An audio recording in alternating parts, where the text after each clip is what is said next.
பாடுறா கப்பல் கவிழ்றதும் இதான் ரீசன்.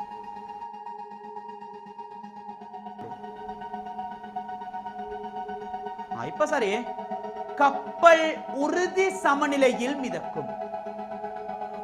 அழகி தூக்கிப்பட்டாலும் திரும்ப வந்து கீழே நிற்கும். பென்சில் மிதக்கிறத ஸ்டார்ட் பண்ணி கப்பல் மிதக்கிற வரைக்கும் கான்செப்ட் கிளியர். சோ இப்போ நம்ம எடுப்போம் தம்பி. இந்த பென்சிலோட நிலைமை என்ன சொல்றீங்க? இந்த பென்சில் நிலைமை என்ன சொல்றீங்க தம்பி? பென்சில் இந்த அளவுக்கு அமர்த்திட்டு விட்டு